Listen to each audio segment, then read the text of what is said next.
Bonjour et merci à toutes et à tous d'être connectés aujourd'hui à l'occasion de ce webinaire consacré aux violences au sein des familles, organisé par l'INJEP en partenariat avec l'INED.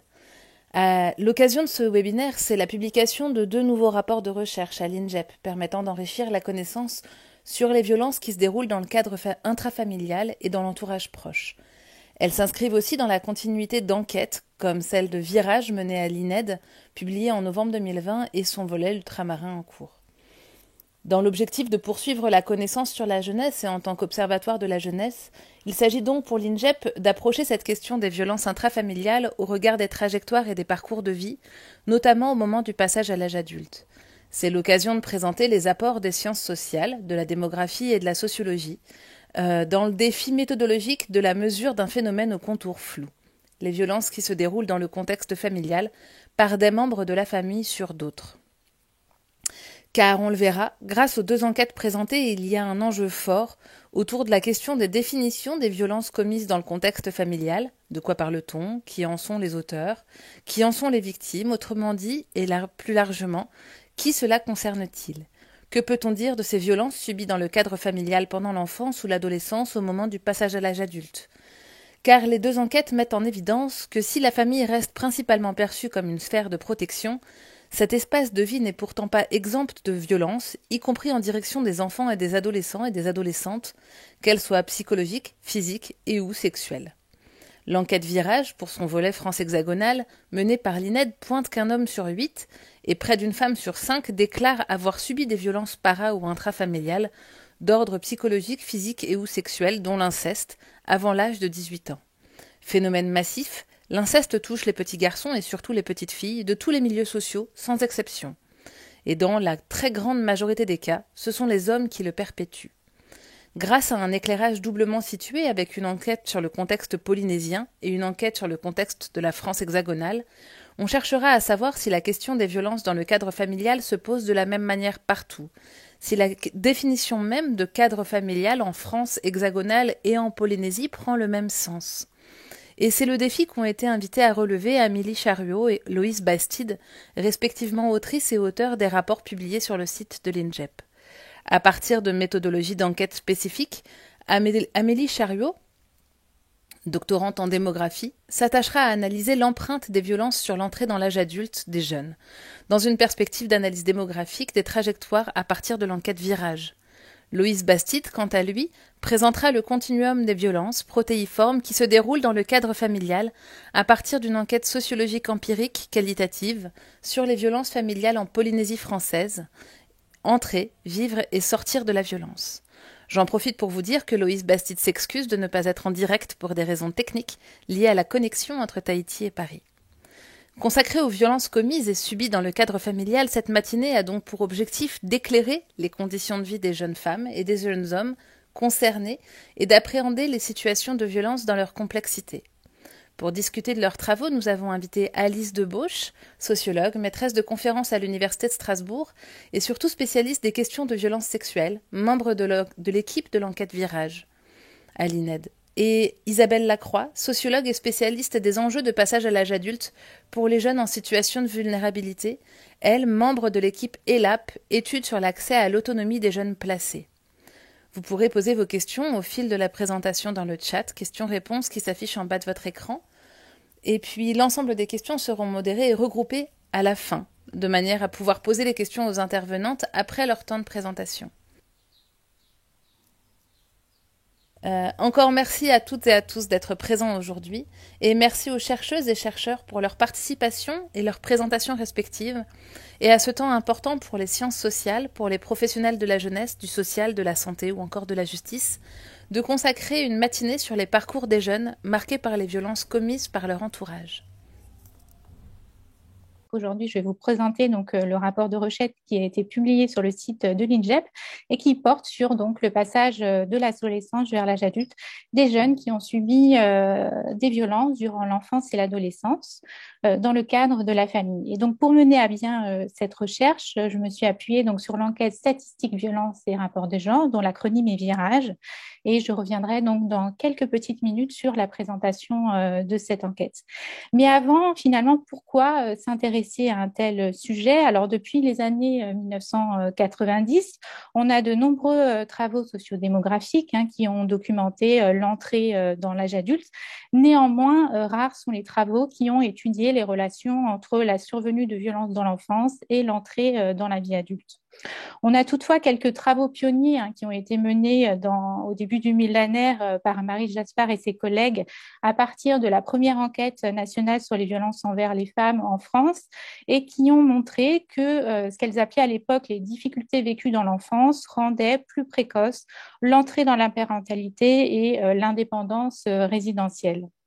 Ces observations, en fait, elles ont été par la suite corroborées par Elisabeth Braun et Nadine Le Faucheur en exploitant l'enquête nationale sur les violences envers la femme menée cette fois-ci à la Martinique en 2008.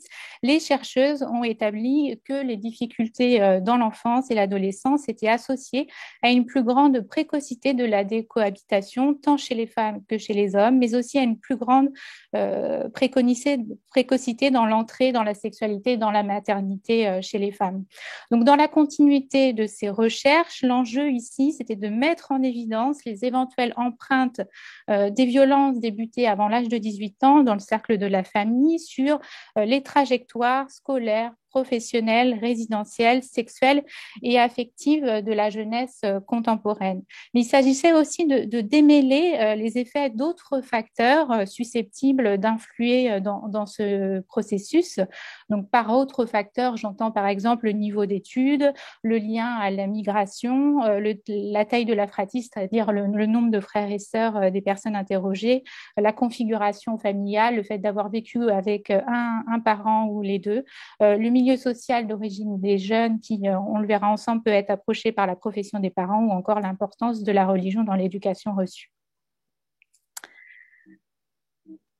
Alors, donc je vais vous présenter l'enquête Virage, donc sur laquelle repose ma recherche. Donc l'enquête Virage, c'est une enquête en population générale qui était portée par l'Institut national d'études démographiques, donc c'est-à-dire l'INED, et qui a été donc réalisée en 2015 auprès d'un échantillon représentatif composé de plus de 27 000 personnes âgées de 20 à 69 ans. Alors je vous précise tout de suite, comme je me suis intéressée plutôt sur la jeunesse contemporaine, j'ai donc restreint l'échantillon de l'enquête aux jeunes âgés de 20 à 34 ans, ce qui représente un peu plus de 5 500 personnes. Alors, cette enquête quantitative, ce n'est pas une enquête en fait sur les violences faites aux enfants, c'est une enquête qui recueille plus largement les violences interpersonnelles, donc les violences entre les personnes subies par les femmes et les hommes au cours des 12 derniers mois, mais aussi tout au long de leur vie et ce, dans les différents espaces de leur existence. Dans le cadre du couple, des espaces publics, des études, du travail, de la famille et de l'entourage proche. Et justement, dans ce questionnaire qui durait en moyenne 1 heure, on a un module qui recueille les violences interpersonnelles subies dans le cadre de la famille. Donc, elles pouvaient être d'ordre psychologique, physique ou sexuel, subies dans le cadre de la famille et aussi de l'entourage proche. Alors, je vais tout de suite introduire ce qu'on entend par entourage proche. En fait, on a une vision dans l'enquête un petit peu plus classique de la famille, un peu plus large plutôt de la famille. On considère que la famille, elle est constituée des membres de la parenté, mais on considère aussi que la famille, elle est prise dans un réseau de relations et que l'enfant, par exemple, il est susceptible d'avoir aussi des contacts avec des voisins proches, bien connus de la famille ou des amis proches de la famille. Donc, les données que je vais vous présenter, ça porte sur les violences subies dans le cadre de la famille et de l'entourage proche. Alors, le questionnaire, il fournit également les principaux jalons du passage à l'âge adulte qui sont classiquement étudiés par les sociologues et les démographes. En général, les sociologues et les démographes, ils se cristallisent, en fait, ils cristallisent leur attention autour de l'âge au premier rapport sexuel, de l'âge à la fin des études, de l'âge au premier emploi, de l'âge au départ du domicile parental ou encore de l'âge à la naissance du premier enfant. Alors, comment définit-on et comment recueille-t-on les violences dans l'enquête? Alors, conformément aux textes internationaux, les actes en fait qui sont recueillis dans l'enquête, ils sont tous susceptibles d'atteindre l'intégrité psychologique, physique ou sexuelle des personnes qui ont été interrogées. Alors, on a plusieurs questions, en fait, qui recueillent les questions d'ordre psychologique. On a l'exposition à des hurlements, des bris d'objets, des insultes, des humiliations, des critiques répétées qui peuvent être subies dans le cadre de la famille. On a plusieurs questions qui permettent de recueillir les violences physiques, à savoir les brutalités physiques, les sévices, les coups, les enfermements, les séquestrations, les mises à la porte ou encore les abandons au bord de la route ou les menaces physiques et encore plus gravement les tentatives d'étranglement, voire de meurtre.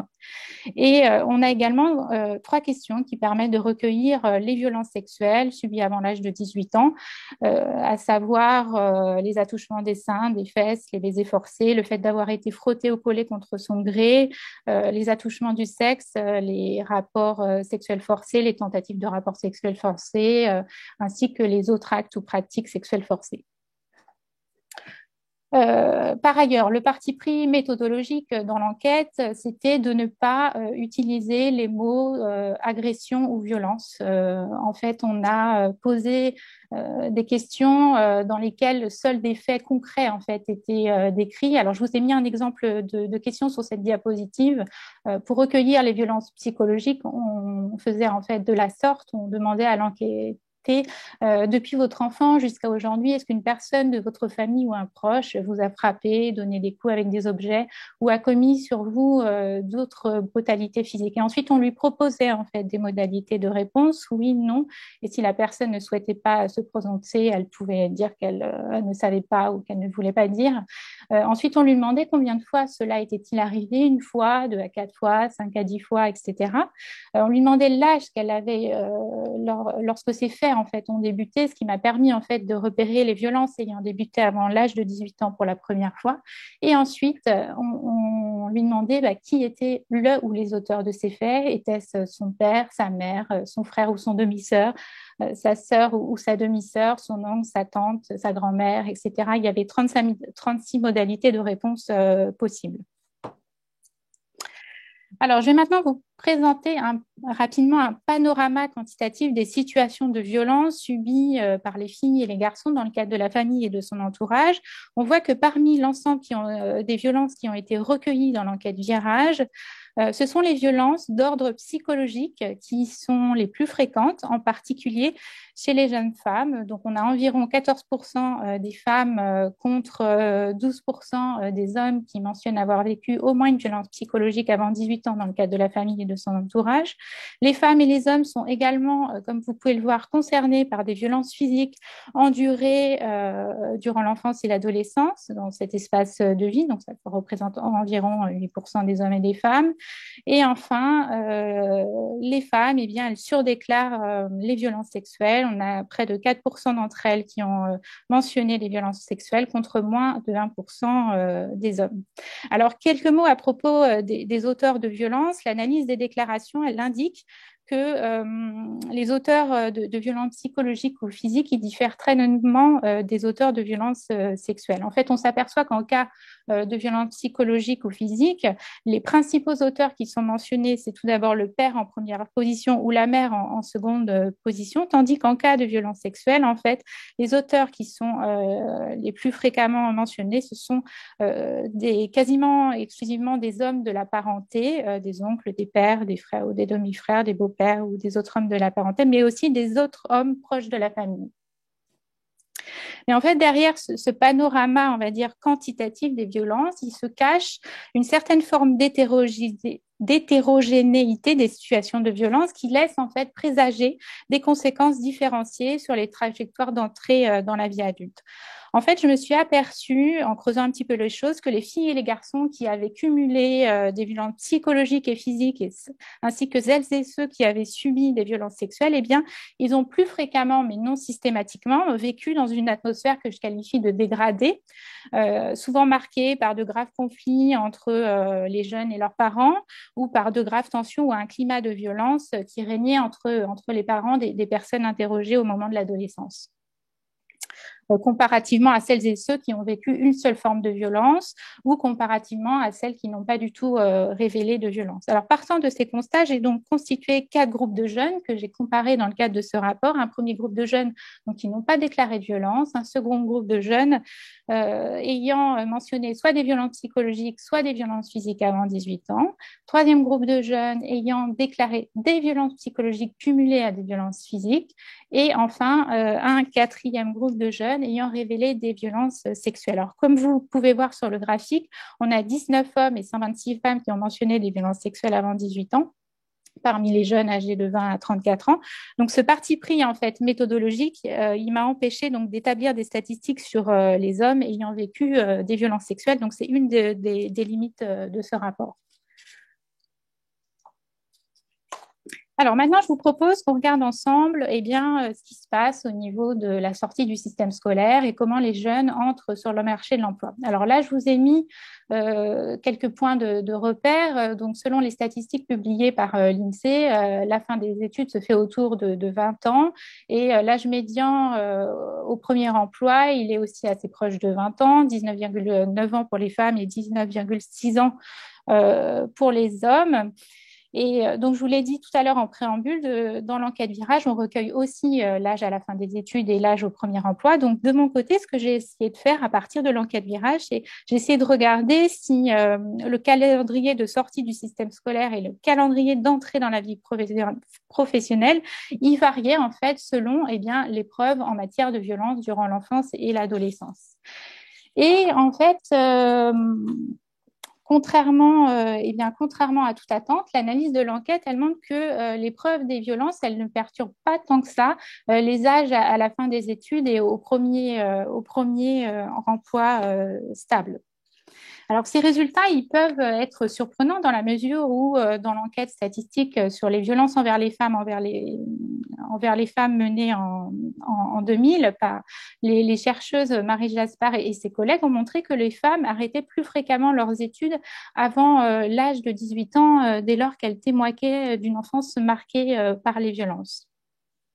Donc, les données en fait de l'enquête Virage, elles amènent à faire l'hypothèse que l'effet des violences vécues pendant l'enfance sur les trajectoires d'entrée dans la vie adulte ne serait plus aussi net qu'auparavant, non pas parce qu'elles n'ont pas eu de conséquences dommageables sur les trajectoires scolaires et professionnelles, mais plutôt parce que la démocratisation scolaire, mais combinée également à la précarisation du marché du travail, bien conduit finalement tous les jeunes, qu'ils aient vécu ou non des violences, à poursuivre leurs études.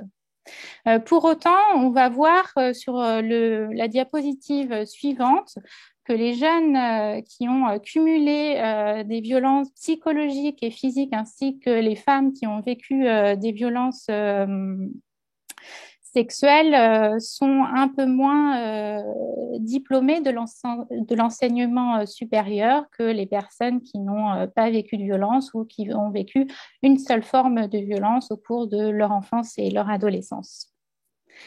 Donc, on voit sur ce tableau que la part des jeunes qui sont âgés de 25 à 34 ans, qui empruntent la voie professionnelle en vue d'obtenir un CAP ou BEP, ça en fait, c'est des filières assez courtes, est plus élevée chez les jeunes qui ont révélé des violences psychologiques cumulées à des violences physiques.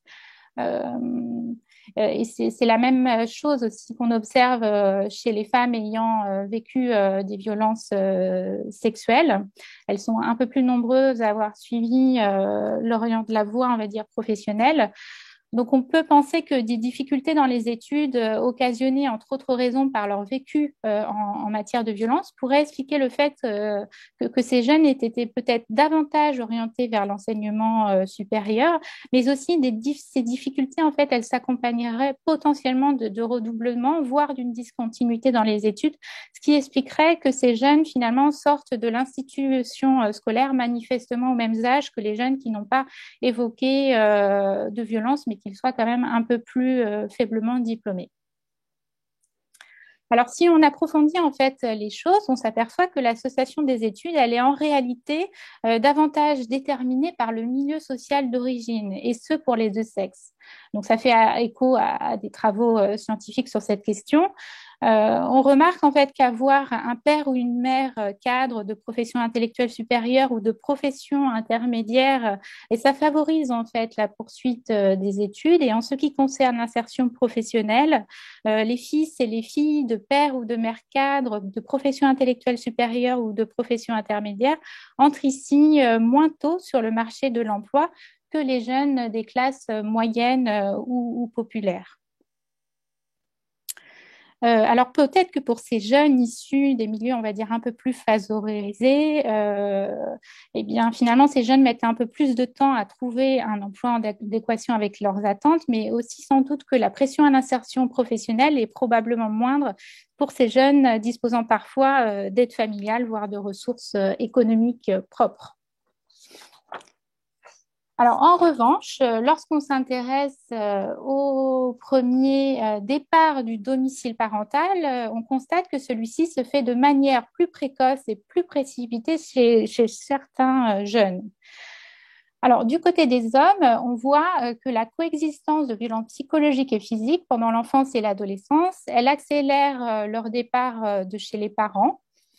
Ce qui n'est pas le cas, par contre, pour les jeunes hommes qui ont vécu soit des violences psychologiques, soit des violences physiques. Ils n'ont pas une probabilité, on va dire, plus importante de partir du foyer parental que ceux qui n'ont pas révélé de violence. Alors, je vais vous montrer rapidement comment, en fait, on lit ces graphiques. J'ai fait un petit exemple. Donc, déjà au niveau des abscisses, vous avez l'âge. Au niveau des ordonnées, vous avez des proportions. Donc, en fait, ici, ce sont des proportions cumulées qui sont indiquées sur ce graphique. Donc, si vous suivez les petits pointillés, vous voyez qu'à l'âge de 20 ans, on a 71% des hommes ayant subi donc, des violences psychologiques et physiques avant 18 ans qui ont quitté le domicile parental. Alors, du côté des femmes, cette fois-ci, l'indépendance résidentielle, elle est précipitée pour celles et ceux également qui ont cumulé des violences psychologiques et physiques, ainsi que pour celles qui relatent des violences sexuelles survenues avant leurs 18 ans.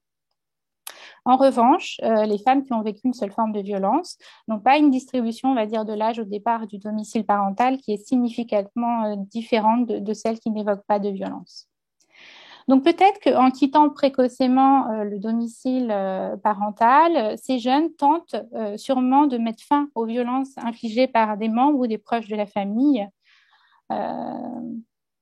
Mais j'observe aussi qu'il y en a un certain nombre qui partent du domicile parental en fait suite à un conflit familial après avoir recueilli en fait l'âge au départ du domicile familial. Dans l'enquête, on demandait aux personnes si ce départ faisait suite ou non à un conflit familial. Et moi, j'observe que parmi les jeunes femmes qui ont cumulé des violences psychologiques et physiques, il y en a 47,1% qui indiquent être parties en raison d'un conflit familial. Donc, c'est le cas également pour 39,3% des femmes révélant des violences sexuelles contre 6,2% des femmes qui ne déclarent pas de violence. Alors, de la même manière, chez les hommes, j'observe aussi qu'un certain nombre d'entre eux indiquent qu'ils étaient partis en raison d'un conflit familial. Parmi les jeunes qui ont cumulé des violences, les jeunes hommes, parmi les jeunes hommes qui ont cumulé des violences avant 18 ans, on a 44,3% des hommes qui sont partis du domicile parental suite à un conflit contre 4% des hommes ne déclarant pas de violence. Donc le conflit familial, en fait, c'est aussi souvent l'élément déclencheur des cohabitations. Alors, l'enquête Virage, elle recueille également l'âge au premier rapport sexuel. Alors, grâce aux travaux, aux recherches menées sur la sexualité, on sait que le premier rapport sexuel, il s'est abaissé au fil des générations et qui s'est stabilisé, on va dire, depuis une trentaine d'années autour de 17 ans pour les filles et pour les garçons. Cependant, je vous l'ai dit tout à l'heure en introduction, les travaux de Marie Jaspard et ses collègues ont souligné que le cumul des difficultés durant l'enfance était corrélé à une entrée plus précoce dans la sexualité. Donc, moi, à partir de l'enquête Virage, j'ai essayé de voir si on observait toujours la même chose et si c'était également le cas du côté de la population masculine. Alors, ces observations, en fait, elles semblent se vérifier dans l'enquête, puisque chez les hommes-femmes, celles qui ont cumulé des violences psychologiques et physiques, ainsi que celles qui ont enduré des violences sexuelles, entrent, on va dire, un peu plus tôt dans la sexualité que les autres femmes, ce qui n'est pas le cas, par contre, pour les femmes qui ont mentionné une seule forme de violence durant l'enfance et l'adolescence. Et du côté des hommes, par contre, on voit que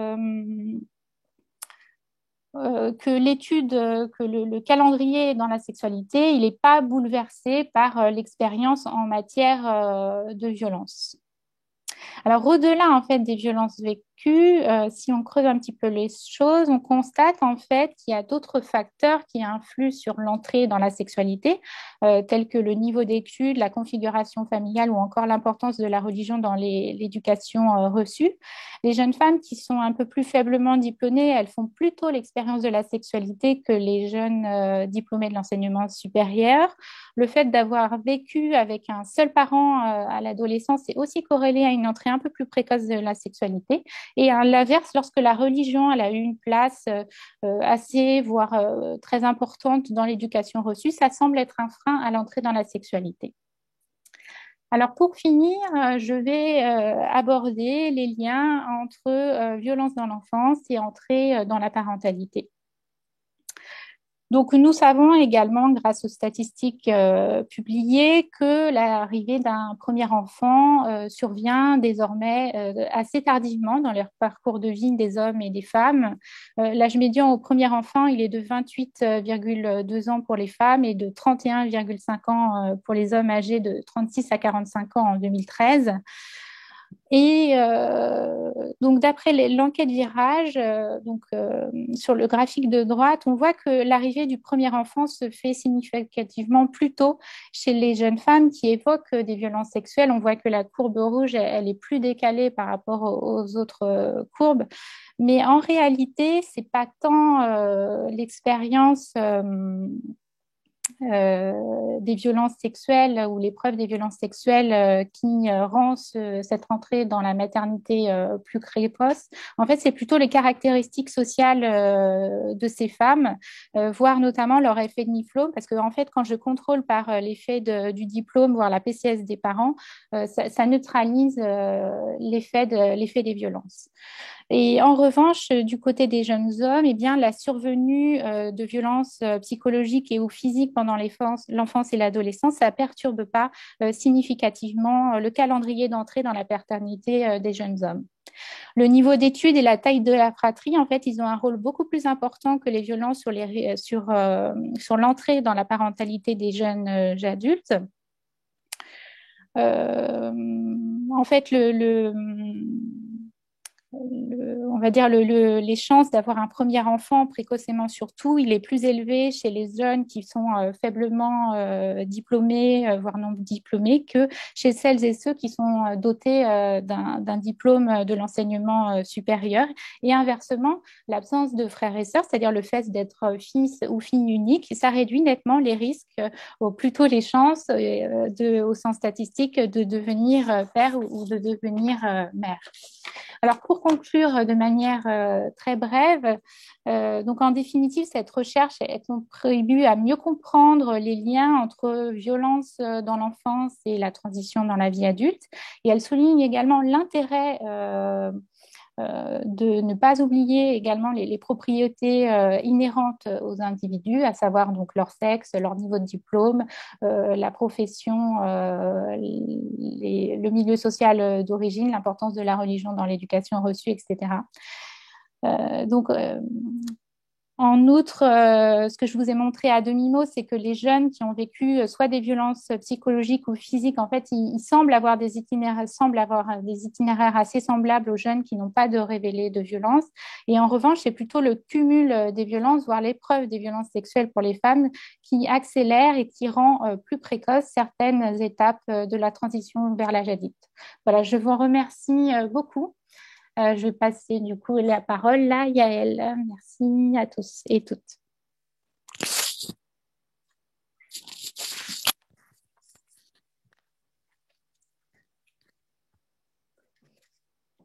Merci beaucoup, Amélie. Merci à toutes et à tous.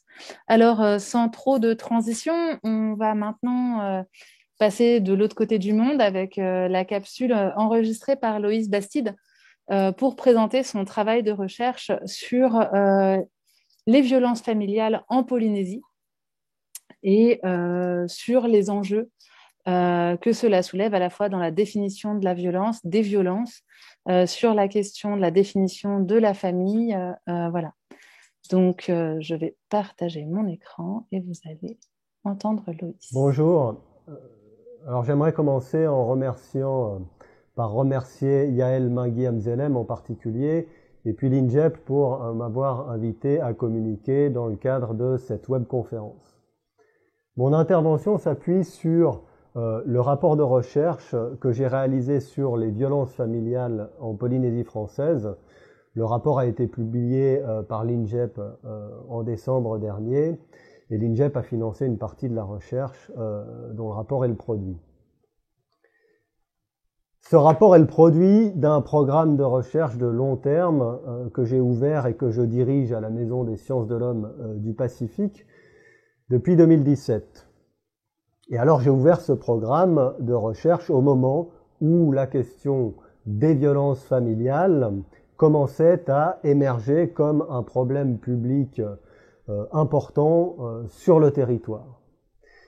Depuis plusieurs années, la Polynésie française apparaît en effet comme le territoire français le plus touché par les violences familiales, selon du moins la statistique administrative.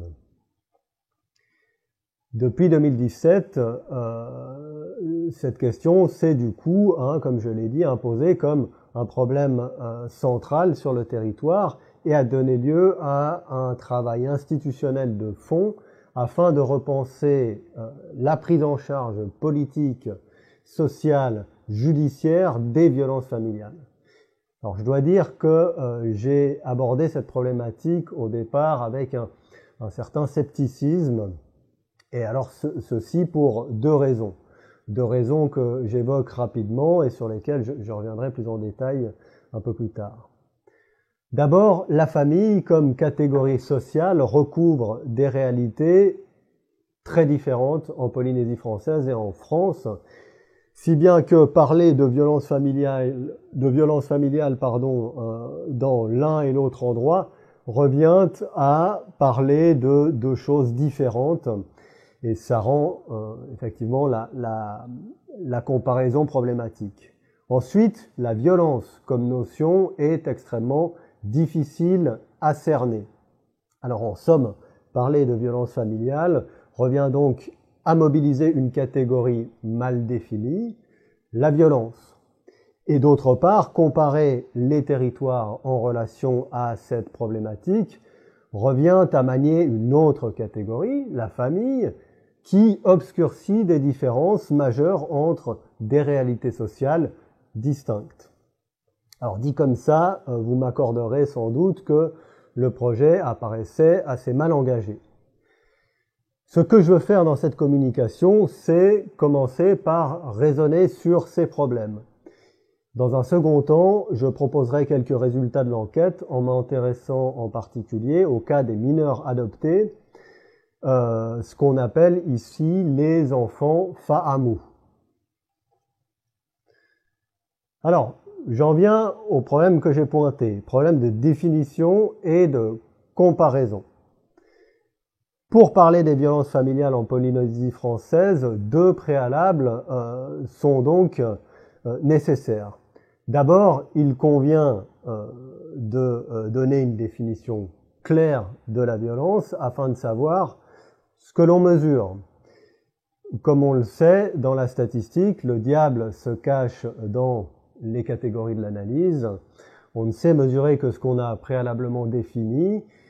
Il faut donc apporter un soin très grand à ce travail définitionnel. Et puis, autre problème de catégorie, la famille est une boîte noire et dans le cadre de la statistique administrative en Polynésie, on connaît les chiffres, mais on saisit mal la manière dont ils sont collectés concrètement. Autrement dit, lorsque les fonctionnaires codent, qui inclut-il dans la famille? Alors, par exemple, sur les atolls des Tuamotu, je vous remontre la carte, pardon. Donc, vous voyez l'archipel des Tuamotu. Sur les atolls des Tuamotu, par exemple, tout le monde est parent d'une manière ou d'une autre. Toutes les violences peuvent donc être qualifiées de familiales. Donc, on voit le problème. Et puis, plus largement, il est impératif de rendre compte des configurations particulières de la famille polynésienne qui rendent abusive toute tentative de comparaison simple entre le territoire polynésien et le territoire métropolitain. Alors, prenons ces deux problèmes l'un après l'autre. Sur la violence, d'abord. La grande majorité des études sur la violence fait l'économie d'une définition du terme. Le terme est pris comme une évidence, comme un allant de soi. Les travaux qui s'astreignent à ce travail de définition s'appuient fréquemment, en tout cas en ce qui concerne les violences familiales, sur des définitions institutionnelles, ce qui est une manière d'éviter ou de déléguer le travail théorique. Ce travail me paraît pourtant impératif pour construire un concept qui réponde aux exigences analytiques de la démarche scientifique. Or, alors c'est problématique pour n'importe quelle catégorie, j'ai envie de dire, mais ça l'est particulièrement pour la violence, qui est une notion particulièrement délicate. Pourquoi?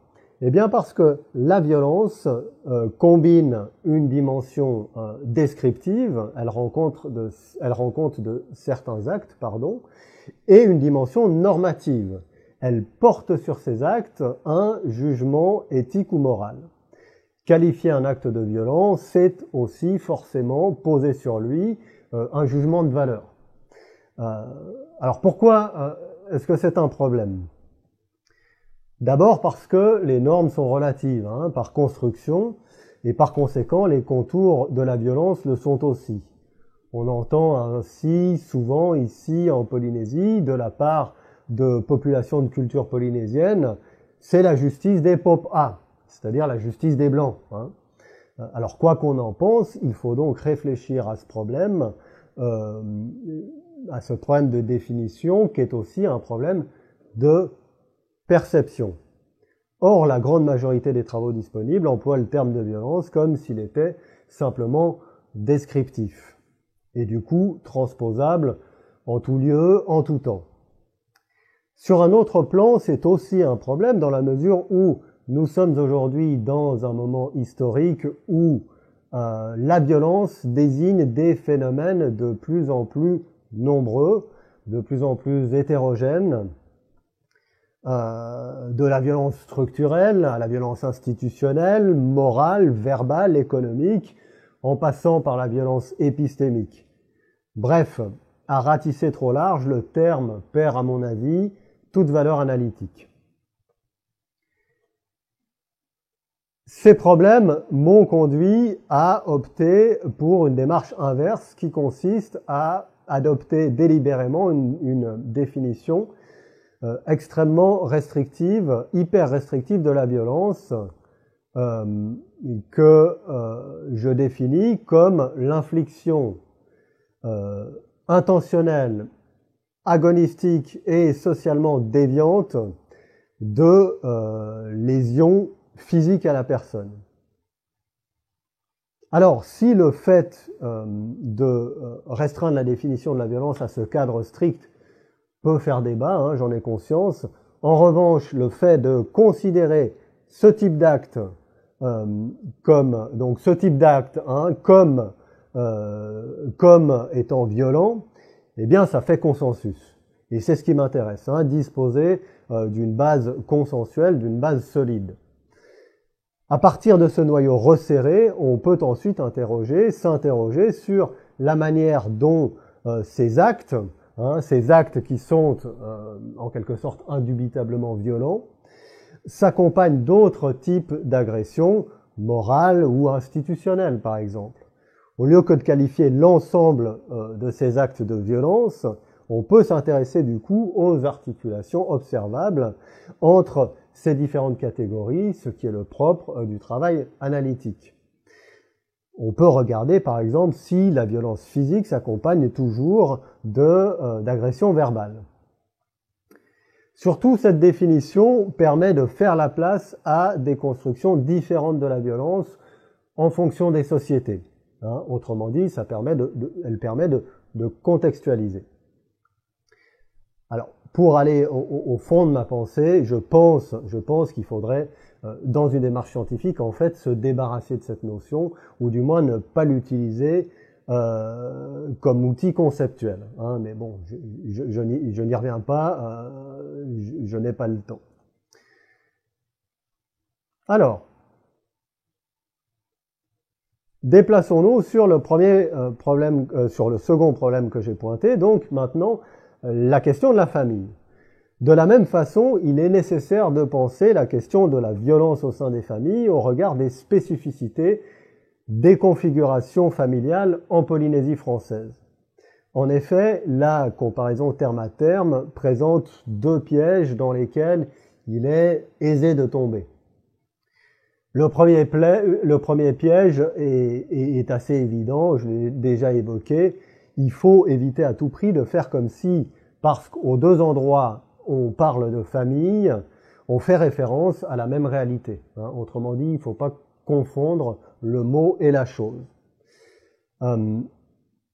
La famille est une boîte noire tant que l'on n'a pas défini son contenu.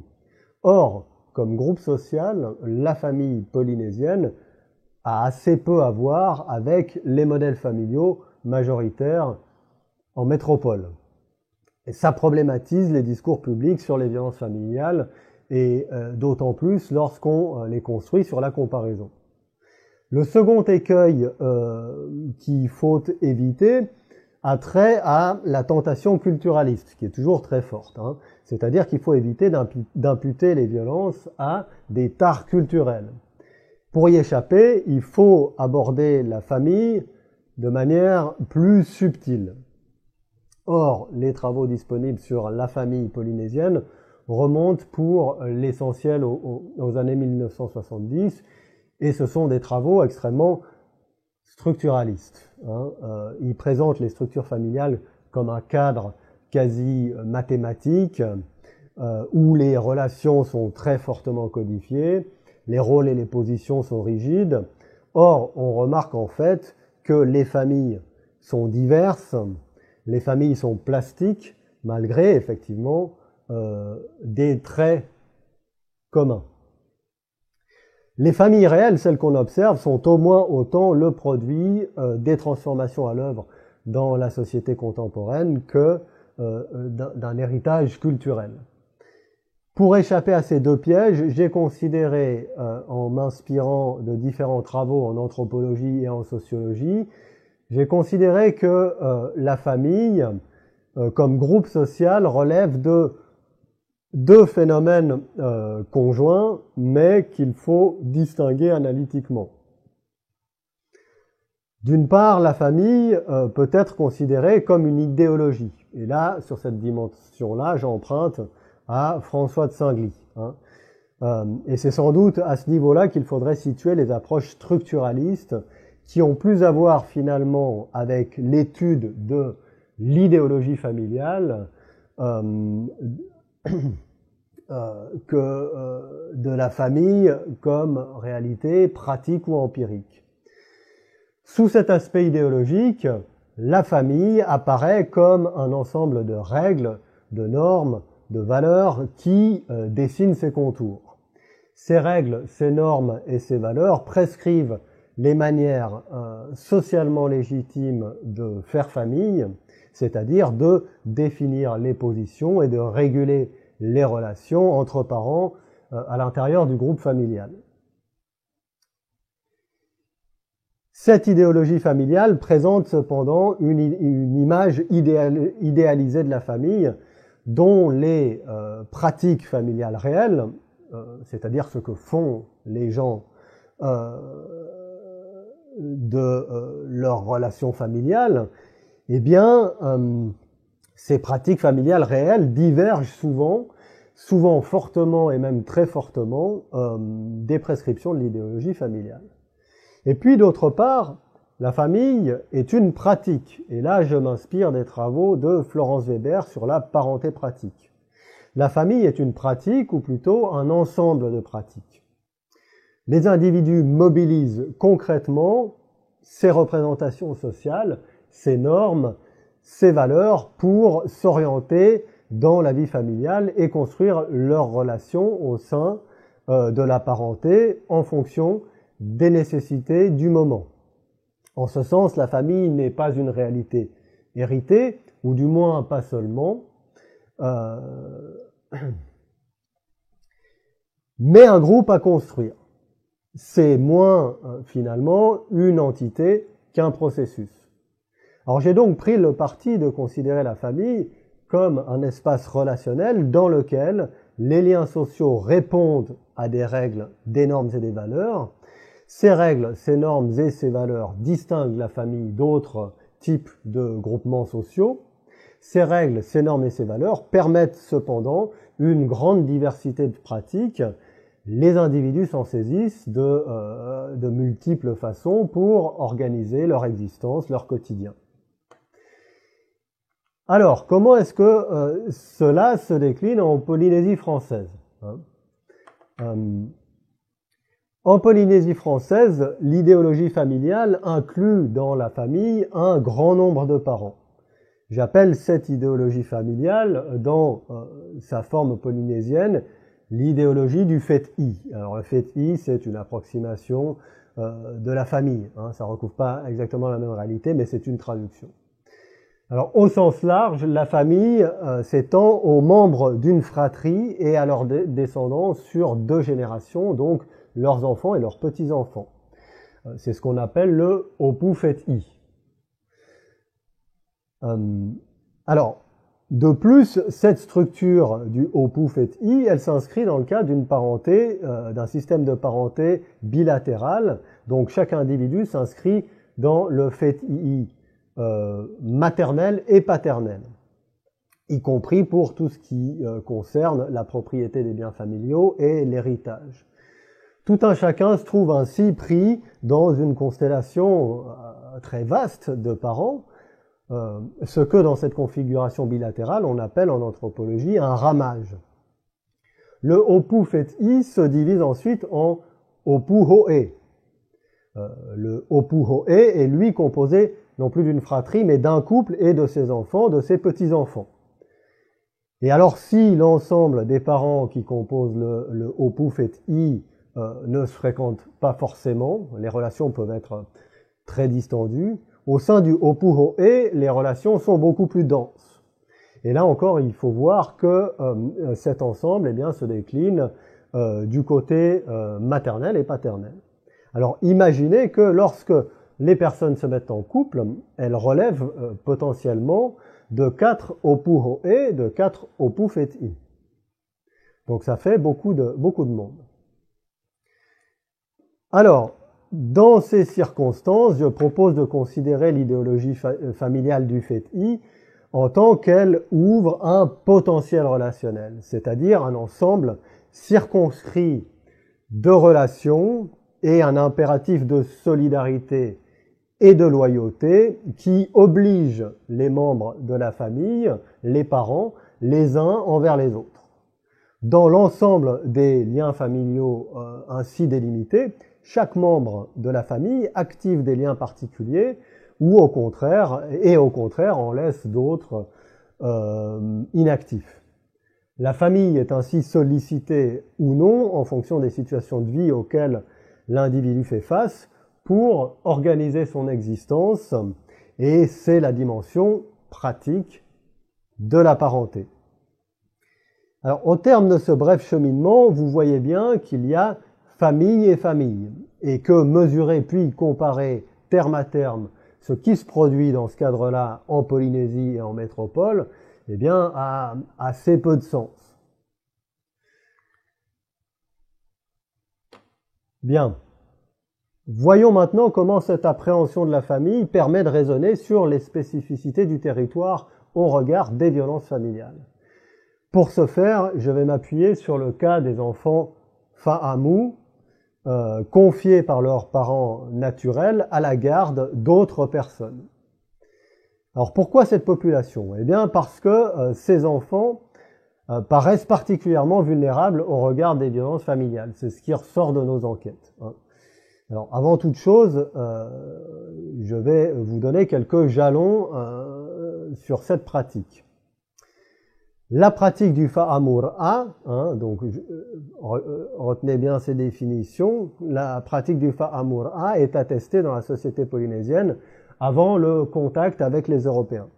Elle consistait à confier l'enfant d'un couple à une autre personne ou un autre couple au sein du fait-i le plus souvent, et puis l'enfant du coup entrait dans la filiation de ce second couple.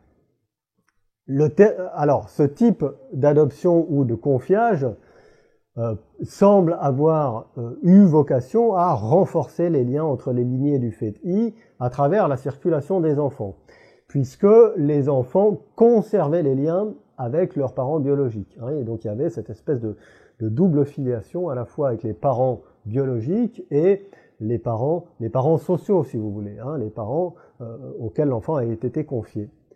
L'adoption relevait ainsi de ce qu'on peut appeler un travail de la parenté. Alors en tahitien, fa'amu signifie nourrir. La pratique véhicule une conception sociale de la parenté plutôt que biologique.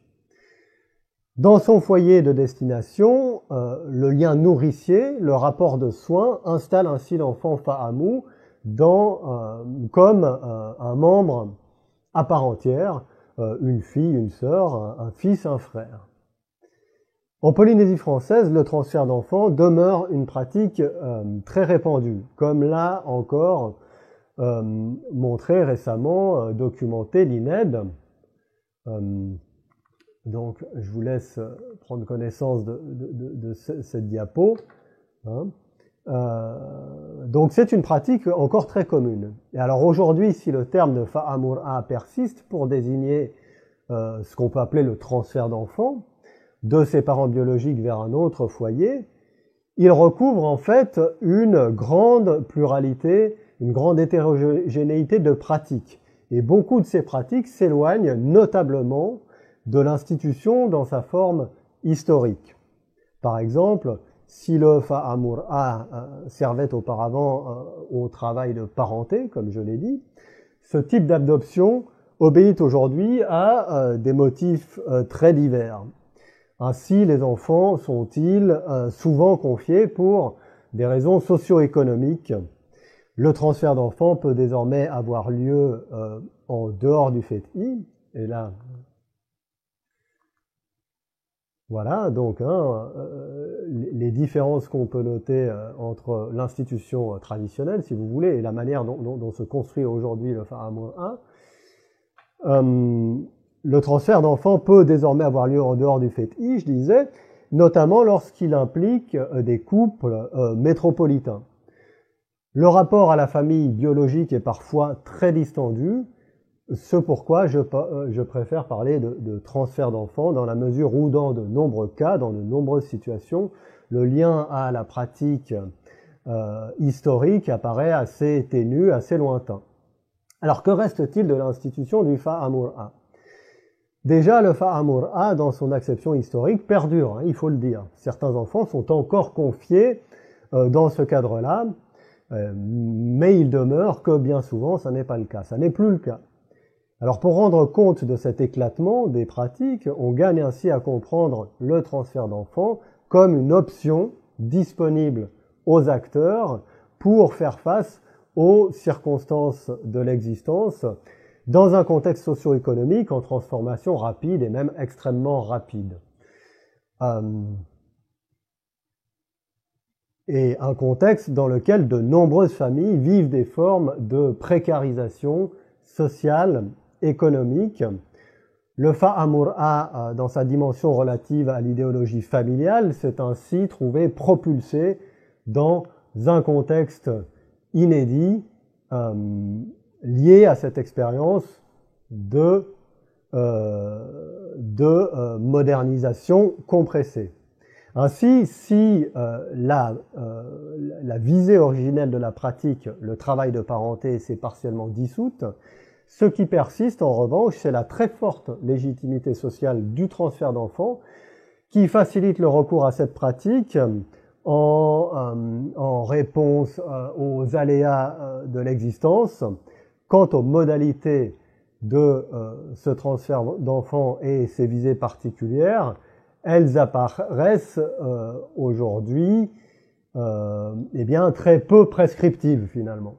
Autrement dit, on voit bien comment l'idéologie familiale, l'idéologie du fait-i, s'articule à de nouvelles pratiques qui y puisent leur légitimation sociale.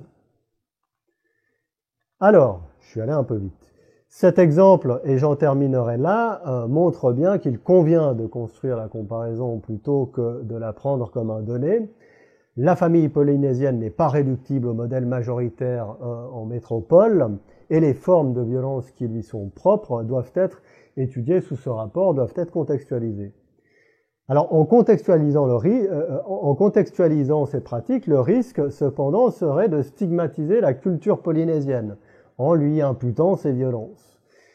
Mais, alors, outre le fait que je ne sais pas bien ce que signifie la culture, je ne sais pas bien ce qu'est la culture, c'est moins en fait les pratiques héritées pour elles-mêmes qui génèrent de la violence. C'est sans doute la rencontre entre des pratiques fortement institutionnalisées qui trouvent leur origine dans une organisation sociale désormais révolue et la brutalité des transformations socio-économiques récentes en Polynésie qui génèrent de la violence dans le cadre familial.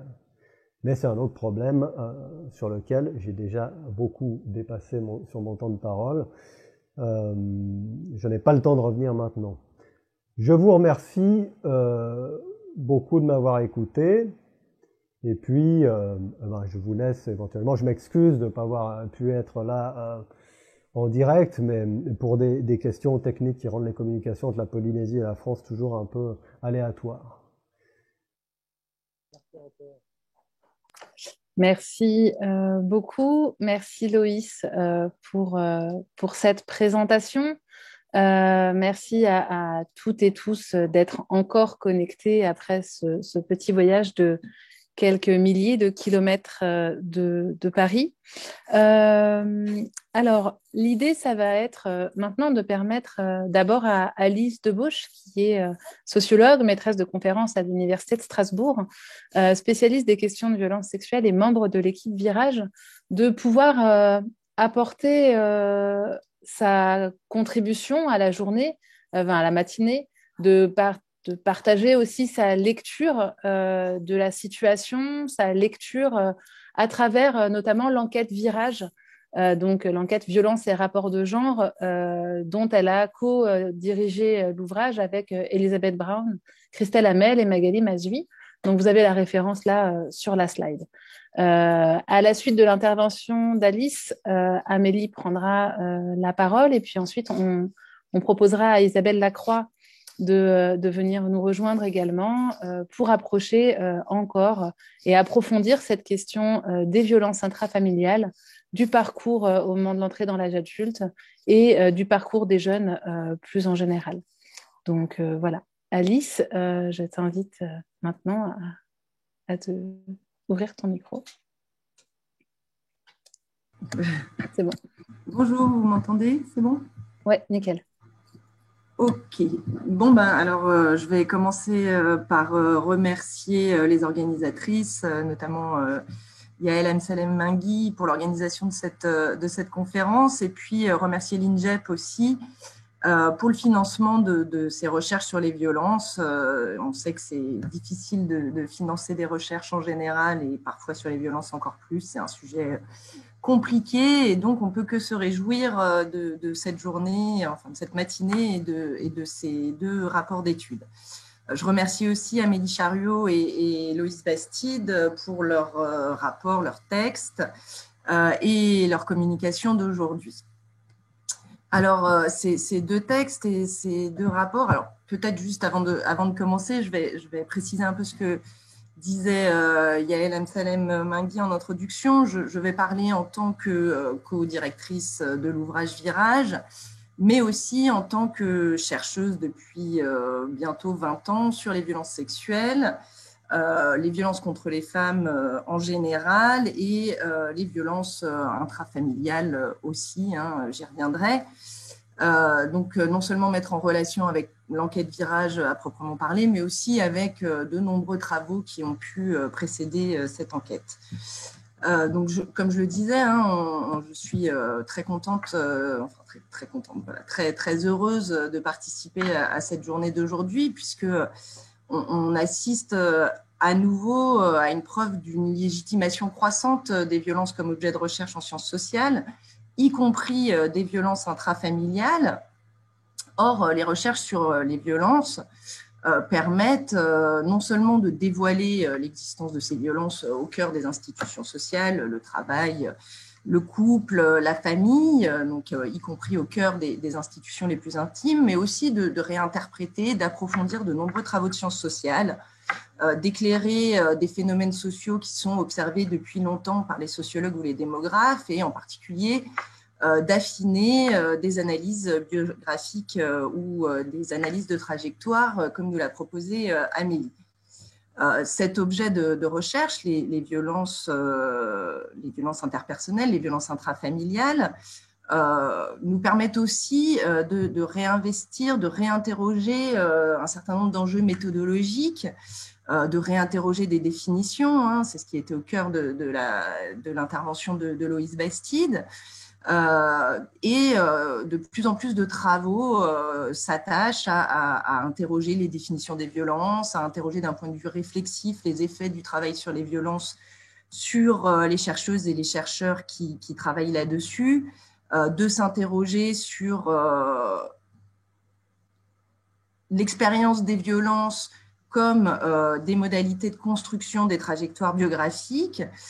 Et juste pour citer un exemple récent de cette légitimation des recherches sur les violences et de leur richesse aussi bien thématique que méthodologique, je voulais juste mentionner un colloque récent sur les violences sexuelles, faire face aux violences sexuelles, qui a vraiment montré à quel point, et de mon point de vue de près de 20 ans de travail sur les violences, on est maintenant face à un objet qui, s'il n'est pas complètement légitimé, nous permet quand même d'avancer énormément au regard de ce qui pouvait se faire, notamment à l'époque de l'ANVEF, hein, la première enquête sur les violences contre les femmes qui date des années 2000. Et cette légitimation, on y assiste aujourd'hui, hein, avec des travaux qui sont extrêmement aboutis, extrêmement approfondis, extrêmement rigoureux et qui nous laissent à interroger, qui nous permettent d'interroger, qui nous permettent de sentir le cumul des savoirs et à quel point ces 20 années, 30 années de recherche sur les violences sont fructueuses et permettent de faire avancer un grand nombre de recherches. Alors, je voudrais aussi redire que à la fois, je suis très contente de discuter de ces deux rapports. En même temps, vous l'avez senti, ça va être un exercice un peu difficile puisque la richesse de ces travaux sur les violences nous conduit à entendre au même moment des travaux extrêmement différents, à la fois en termes de territoire, hein, ça a été rappelé par Loïs Bastide, étudier les violences en Polynésie, c'est pas tout à fait la même chose qu'étudier les violences en France métropolitaine, mais aussi en termes d'approche, à la fois méthodologique, hein, un travail très quantitatif, très statistique du côté d'Amélie Charriot, très qualitatif, presque ethnographique du côté de Loïs Bastide, et puis aussi une grande différence sur la façon dont ces travaux s'inscrivent ou non, ces deux travaux, dans une chronologie de l'approche féministe des violences, hein, qui est sensible dans le travail d'Amélie Charriot, puisqu'elle s'appuie sur cette enquête Virage qu'elle a présentée Virage, violence et rapport de genre, donc qui place la question du genre au cœur de sa construction. Approche de genre, on y reviendra, qui est beaucoup plus lointaine, voire réinterrogée, remise en cause dans le travail de Loïse Bastide. Alors, je vais rapidement revenir sur l'histoire de la reconnaissance des violences contre les femmes, parce qu'elle nous permet de comprendre à quel point on est maintenant dans une situation extrêmement nouvelle, avec ce développement de la reconnaissance des violences intrafamiliales, des violences sur les enfants, qu'elles soient psychologiques, physiques ou sexuelles. Et donc, pour très rapidement rappeler le mouvement qui nous conduit aujourd'hui à cette reconnaissance croissance de ces violences, je voudrais rappeler que la remise en cause des violences contre les femmes, notamment des violences sexuelles, mais aussi des violences conjugales, peut se situer globalement au mouvement féministe des années 1970. Donc, l'importance du travail des militantes féministes pour la reconnaissance de ces violences, pour l'amélioration des lois, avec l'adoption d'une loi sur le viol en 1980, de lois sur les violences conjugales dans les années 2000. Et ce que nous montre cette approche chronologique, c'est qu'on a assisté à un dévoilement progressif des violences les plus publiques, les violences dans les espaces publics, les viols dans les espaces publics, vers les espaces les plus privés, les plus intimes, les violences intrafamiliales, les violences conjugales. Et puis, sur ce mouvement qui va du plus public vers le plus intime, on a en même temps un mouvement qui a permis de passer des violences commises sur des adultes, et en particulier sur des femmes, à la reconnaissance des violences sexuelles sur des enfants, avec en particulier dans le courant des années 1980 la découverte des violences sexuelles incestueuses et leur émergence progressive dans le débat public et dans la législation. Et puis du côté des violences conjugales, la prise en compte extrêmement récente des enfants comme victimes collatérales des violences conjugales et non plus comme simples témoins. Il y a encore quelques années, le fait que des enfants assistent aux violences commises par leur père sur leur mère ils étaient considérés simplement comme des témoins. On envisage désormais qu'ils sont également victimes de ces violences dans la mesure où ils y assistent et où ça a des impacts importants sur leur trajectoire. Donc tout ça pour rappeler le rôle des féministes dans le mouvement social qui a conduit à faire de ces violences intrafamiliales un problème social, mais aussi sur l'importance de ces travaux féministes dans les recherches sur les violences, puisque l'essentiel des enquêtes statistiques mettent en évidence le fait que les femmes sont davantage victimes de violences à la fois au sein du couple, mais aussi dans les espaces du travail, des études, dans les espaces publics, et aussi au sein de la famille. Amélie Chariot nous l'a rappelé, dans l'enquête Virage, on constate que les filles sont davantage exposées que les garçons aux violences psychologiques et surtout aux violences sexuelles, bien qu'elles soient exposées dans des proportions similaires à des violences physiques.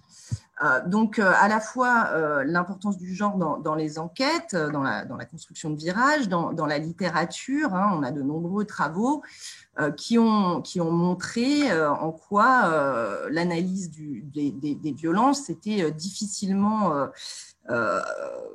séparable d'une analyse en termes de rapport de genre, de domination.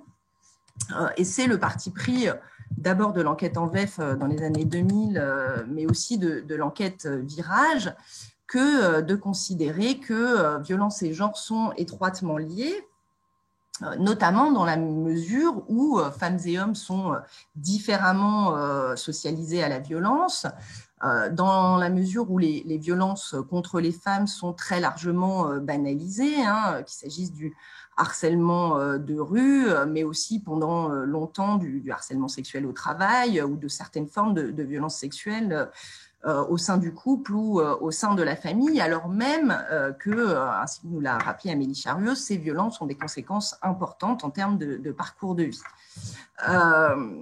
L'importance de ces travaux a été aussi de souligner la question de ce qu'on appelle, à la suite de Lise Kelly, le continuum des violences, qui permettent de montrer que à la fois violences sexuelles, psychologiques, physiques sont intimement liées, hein, et c'est d'ailleurs ce que montre l'enquête Virage à propos des violences intrafamiliales, comme vous l'a rappelé Amélie Charruot. Certaines victimes ne sont exposées qu'à une forme de violence, mais de nombreuses victimes vivent des cumuls de différentes formes de violence. Et puis, l'autre élément de ce continuum, c'est aussi que les différents espaces de vie, les violences qui se déroulent dans les différents espaces de vie sont liées, en particulier pour les femmes. Elles vont subir, ou en tout cas elles sont davantage susceptibles de subir des cumuls de violences dans les différents espaces de vie, hein, c'est ce qu'on retrouve dans Virage. Les femmes qui vivent des violences dans le couple rapportent davantage de violences au travail ou dans les espaces publics, et c'est plus le cas des femmes que des hommes. Une façon d'envisager ce continuum, c'est ce que nous avons pu montrer à propos des violences sexuelles dans Virage, à savoir que si les hommes sont victimes de violences sexuelles au cours de la vie, pour environ 4% d'entre eux, ces violences se concentrent très, très fortement sur l'espace familial et dans une moindre mesure l'espace public, et se concentrent très, très, très fortement sur l'enfance et l'adolescence, alors que les femmes exposées pour environ 15% d'entre elles à des violences sexuelles au cours de la vie vont y être exposées dans les différents espaces de vie, je l'ai déjà dit, tout au long de la vie, et que ces violences sexuelles vont se cumuler bien souvent à d'autres formes de violence. Donc voilà, je voulais rappeler cette importance du genre, de cette notion de continuum, pour appréhender les violences et en particulier les violences intrafamiliales, parce qu'on envisage souvent les enfants victimes de violences comme des êtres non sexués. Or, on l'a bien vu dans la communication d'Amélie Charruot, les enfants, les filles et les garçons ne sont pas exposés dans les mêmes proportions à des violences, et ces violences n'ont pas les mêmes effets sur leur parcours de vie selon qu'ils sont des garçons ou des filles. C'est d'ailleurs ce que nos collègues Magali Mazui, Elisabeth Brown et Justine Dupuis ont pu montrer à propos des violences conjugales, à savoir que si les hommes et les femmes déclarent des violences au sein du couple dans des proportions assez proche quand on regarde sur les 12 derniers mois, à partir du moment où on s'intéresse à un temps plus long, où on examine les violences au cours de la vie et leurs effets sur les parcours de vie, on observe des différences extrêmement nettes qui se mettent en place entre femmes et hommes. Les femmes déclarant bien davantage de violences au cours de la vie, ce qui prouve que ces violences ont un impact bien plus important sur leur vie, sur leur mémoire, et qu'elles sont plus susceptibles d'en parler, alors que pour les hommes, des violences conjugales qu'ils déclarent sur les 12 derniers mois ne sont pas déclarées au cours de la vie, comme si ces violences avaient un impact bien plus faible et probablement un sens très différent.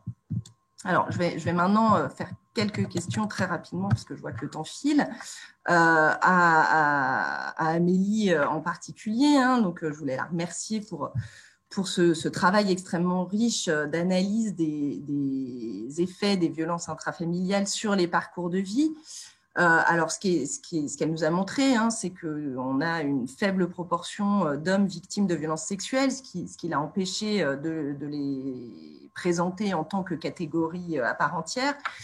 J'aurais voulu savoir ce qu'elle en avait fait de ces hommes victimes de violences sexuelles, et en particulier si elle les avait réinjectés dans la catégorie des hommes qui subissent des violences cumulées, ou bien si, malgré la faiblesse des effectifs, il y avait trop de différences pour effectuer cette mise en relation. Je voulais aussi revenir sur ces résultats extrêmement intéressants sur le lien entre les violences et l'âge à la fin d'études, puisqu'elle nous a montré qu'il n'y avait pas de lien entre la survenue de violences au sein de la famille et le milieu social d'origine, en particulier dans son rapport, hein, c'est mis en évidence, les PCS, les catégories socio-professionnelles des parents, ne modifie pas les prévalences de violences intrafamiliales des jeunes de l'enquête. Par contre, quand on observe les effets sur l'âge de fin d'études, elle nous montre que ce sont ces effets de milieu social qui finalement prédominent par rapport à l'effet des violences intrafamiliales.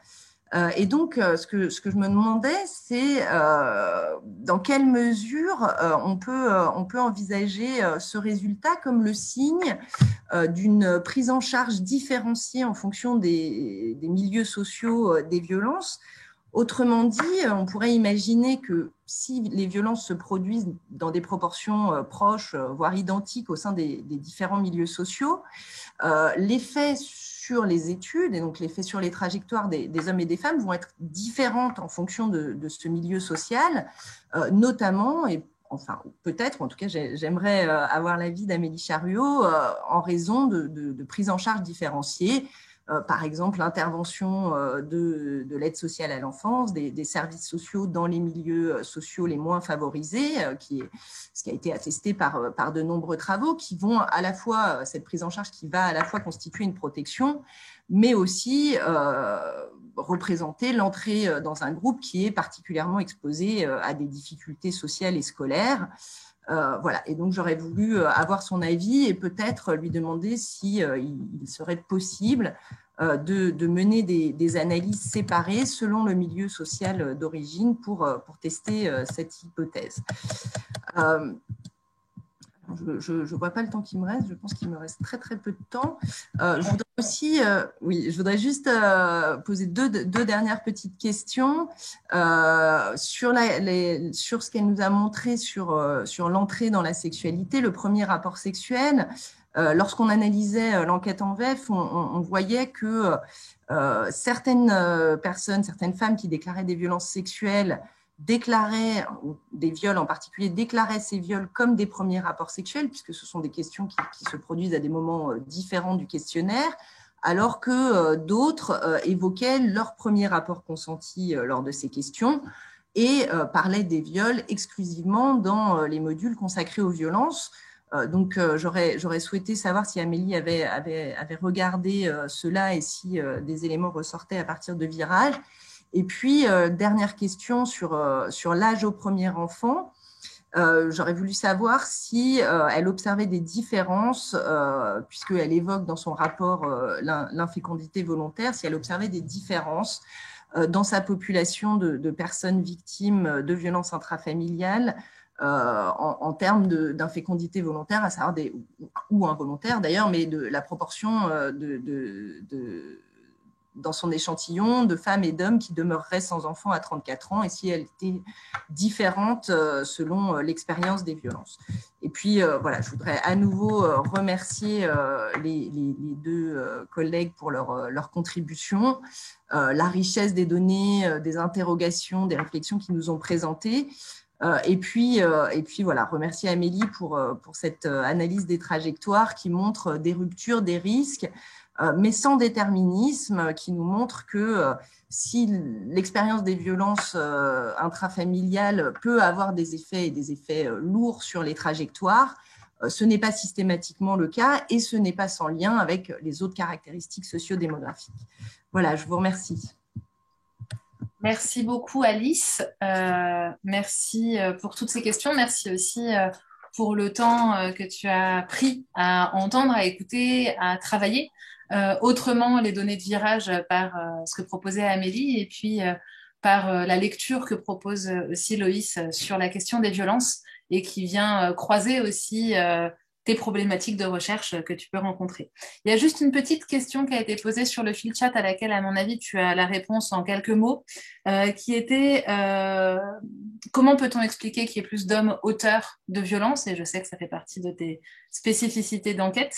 Et puis, il y avait une question sur est-ce qu'on peut faire le lien entre avoir été victime de violence et devenir auteur de violence à l'âge adulte. Alors, pareil, en très peu de temps, est-ce que tu as déjà des billes? Et puis après, je laisserai Amélie me rejoindre pour te répondre. Alors, très vaste question, ça va être compliqué de le faire rapidement. Alors, voilà, effectivement, je ne l'ai pas reprécisé, hein, mais l'immense majorité des auteurs de violences sexuelles sont des hommes. Je laisserai peut-être Amélie en dire quelques mots sur les violences intrafamiliales, parce que sur les violences psychologiques et physiques, c'est moins le cas. Hein. On observe davantage de femmes autrices. Alors, en 2 mots, hein, la question des rapports de genre, de la domination masculine, de la socialisation à la violence. Les hommes sont davantage socialisés à la violence, leur violence est davantage tolérée et davantage exercée que pour les femmes. Et puis, l'autre question, alors du coup j'ai perdu, j'ai oublié de noter. L'autre question, c'était est-ce que quand sur les auteurs victimes, est-ce qu'il y a plus de liens ou plus de risques de devenir auteur aussi? Alors, ce sont des résultats déjà assez anciens, hein, qui montrent en particulier, alors il y a plein de précautions méthodologiques à prendre, mais si on observe par exemple les auteurs de violences sexuelles identifiés, donc identifiés par la justice en particulier, il y a une très forte proportion de victimes de violences dans l'enfance. Voilà, donc il y a effectivement des résultats qui vont dans ce sens. Ce n'est évidemment pas systématiquement le cas, hein. Là aussi, je pense qu'il faut faire très attention à des résultats qui donneraient une image déterministe du devenir des enfants victimes de violences dans l'enfance. C'est la richesse des travaux d'Amélie que de montrer l'hétérogénéité des trajectoires et le fait qu'on n'est pas assigné à un destin lorsqu'on a été victime dans l'enfance. Et je laisse Amélie pour ça. Merci beaucoup, Alice. Amélie, je te laisse répondre et puis continuer la discussion, en fait, parce qu'il n'y a pas forcément de réponse à tout, mais de choisir les éléments que tu veux apporter à la discussion. Ok, super. Merci beaucoup, Alice, pour ton intervention très riche et puis pour tes questions qui sont aussi des perspectives en fait de recherche. Alors, je vais commencer sur les hommes qui ont été victimes de violences sexuelles parmi la jeunesse contemporaine. Alors, je les ai pas en fait intégrés. Je les ai mis de côté, je les ai pas volontairement en fait intégrés aux hommes qui ont mentionné des violences psychologiques et physiques, parce que les violences sexuelles, en fait, à plusieurs points, elles sont quand même spécifiques, hein, par rapport aux violences psychologiques et physiques. Je me suis notamment aperçue dans l'enquête qu'en termes de sentiments éprouvés, les victimes de violences sexuelles éprouvaient très souvent un sentiment de honte. Donc, les violences sexuelles perturbaient la sexualité, etc. En fait, c'est vraiment une perspective de recherche. C'est ce que je dis en fait dans la conclusion, qu'il y a vraiment quelque chose à faire sur les jeunes hommes en termes de recherche quali ayant été victimes de violences sexuelles durant l'enfance et l'adolescence. Donc ça, c'est un peu la zone voilà, à creuser pour plus tard. Sur l'âge au premier enfant, alors la question que tu poses est très pertinente. C'est vrai que j'aurais pu regarder en fait la descendance finale de ces femmes et de ces hommes, voir si parmi ceux qui ont vécu des violences de quelque nature qu'elles soient d'ailleurs, s'il y a moins de personnes qui ont des enfants. Alors comme là j'ai étudié en fait la jeunesse contemporaine et que l'enfant en fait intervient très tard, arrive on va dire très tard dans les parcours de vie. Je pourrais regarder ça, mais il faudrait que j'élargisse en fait un peu mon échantillon plutôt aux personnes qui sont arrivées à la fin, on va dire, qui ont terminé la fin de la fécondité, quoi. Donc, je ne l'ai pas exploré, mais c'est quelque chose à creuser, en effet, pour voir si finalement les violences, elles jouent sur la fécondité ou non à terme. Ensuite, sur l'âge au premier rapport sexuel. Alors, c'est vrai que dans le questionnaire, les personnes pouvaient indiquer qu'au moment de ce premier rapport sexuel, les personnes pouvaient dire si ce premier rapport, il avait été forcé. Donc, on a un certain nombre de femmes qui indiquent que ce premier rapport a été forcé. Et en fait, c'est pas forcément les mêmes femmes qui déclarent après des violences sexuelles dans le cas de la famille. Et c'est ce qui avait déjà été montré dans l'enquête quand on pose des questions différentes. En fait, on enregistre des choses différentes. En revanche, ce que je peux dire, c'est que moi, dans les analyses que j'ai mené ça sur l'âge au premier rapport consenti pour les femmes. Donc, du coup, ça ne biaise pas, même si ces femmes ont eu un premier rapport non consenti, on pourrait imaginer que ça rend plus précoce, du coup, le premier rapport sexuel, ce qui est le cas, mais même quand je les retire, on voit que l'effet des violences est toujours là, en fait, sur l'entrée plus précoce dans la sexualité. Je ne sais pas si c'est très clair, mais... Et enfin, sur les liens entre intervention sociale, on va dire, et PCS, il y a vraiment quelque chose à creuser.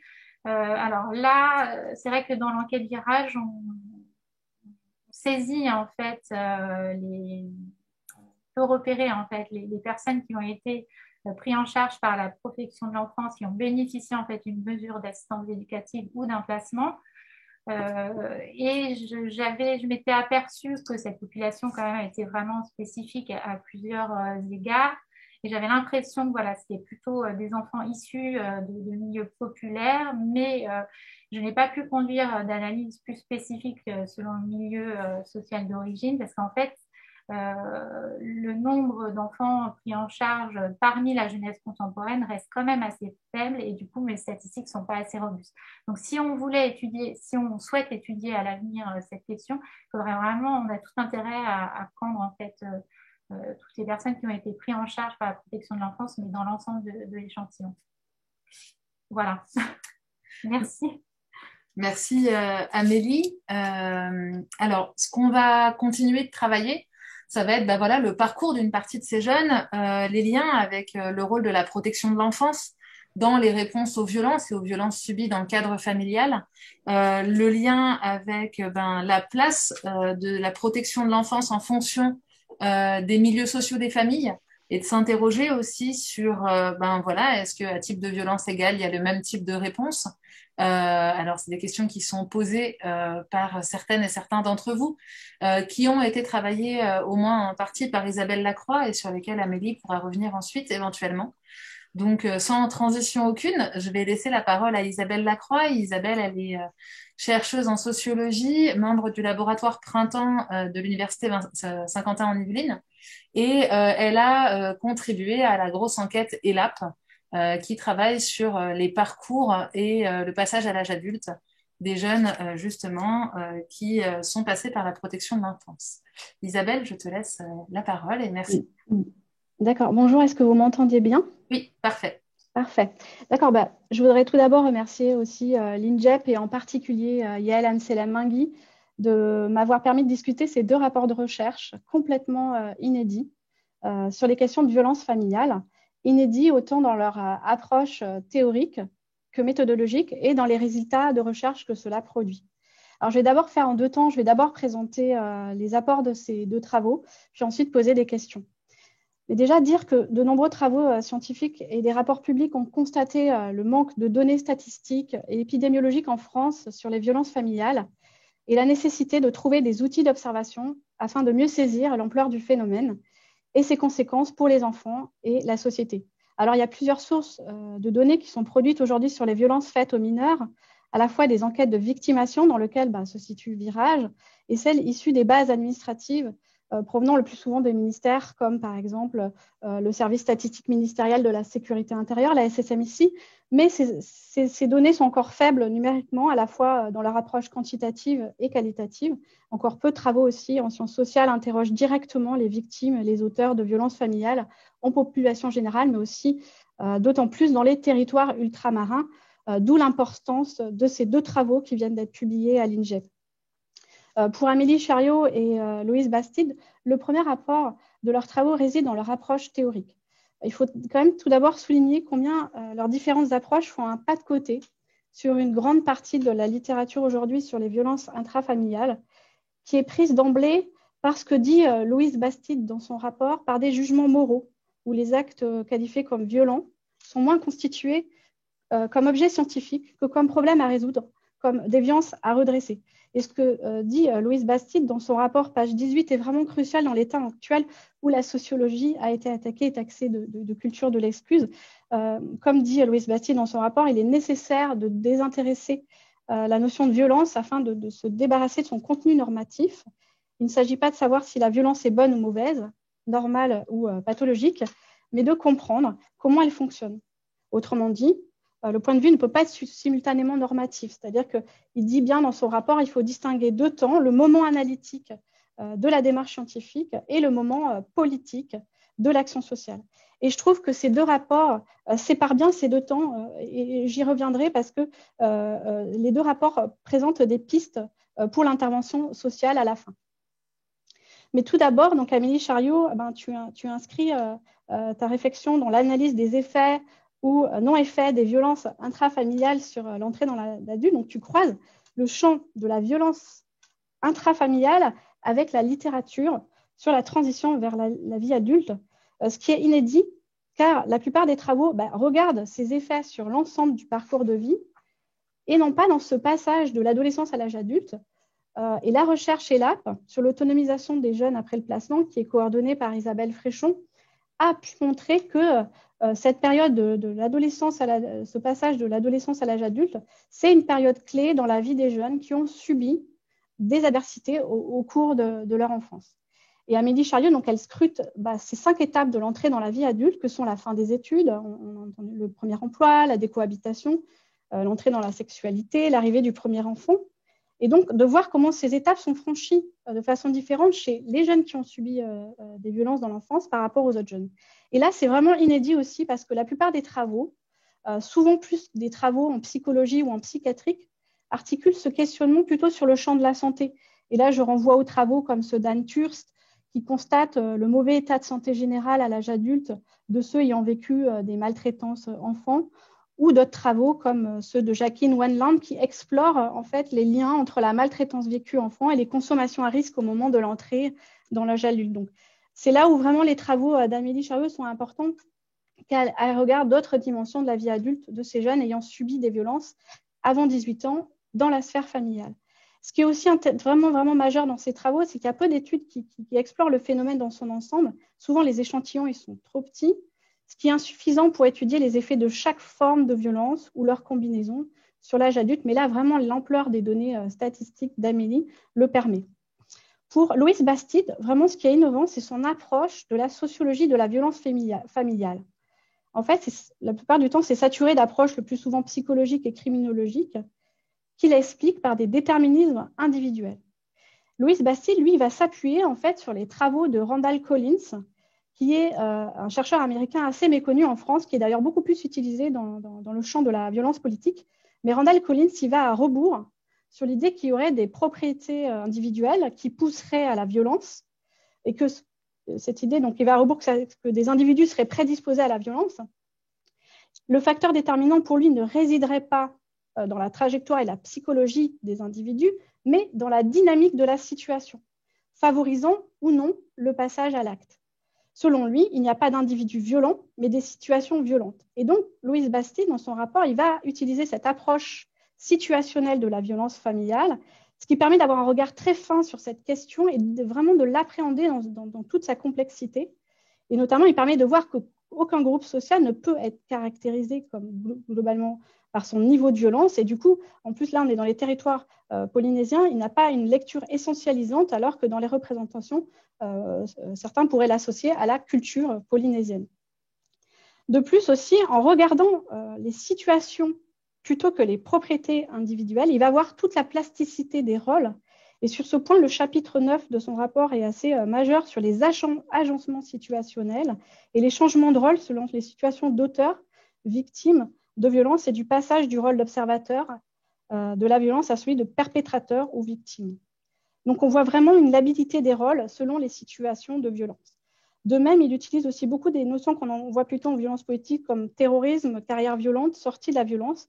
Donc, dans une approche processuelle de la violence familiale, ce qui est également tout à fait inédit dans l'analyse de ces violences dans la sphère familiale, et jusqu'aux travaux de Guylaine Desquesnes et Dominique Beignet sur les parcours de vie et réseaux personnels de familles dites maltraitantes en 2012, qui avaient montré l'intérêt de mobiliser l'analyse des réseaux sociaux dans l'analyse de la maltraitance et qui avaient constaté l'influence des structures des relations dans lesquelles l'individu est inséré. Je n'avais pas encore pu voir des travaux comme ça qui mobilisaient des approches moins individualisantes.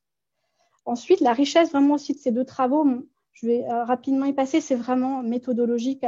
Amélie Chariot, elle utilise Je ne suis pas très au fait vraiment de ce niveau statistique, mais de l'estimation de Kaplan-Meier. Elle utilise aussi le modèle de Cox à risque proportionnel, c'est-à-dire toutes choses égales par ailleurs, ce qui permet vraiment de neutraliser les effets propres des violences sur d'autres types de variables. Et c'est là que vous avez pu voir notamment le poids plus important des origines sociales sur certains aspects du passage à la vie adulte, plutôt que celui des violences subies, mais aussi, je ne vais pas y revenir, la taille de la fratrie, la religion, etc.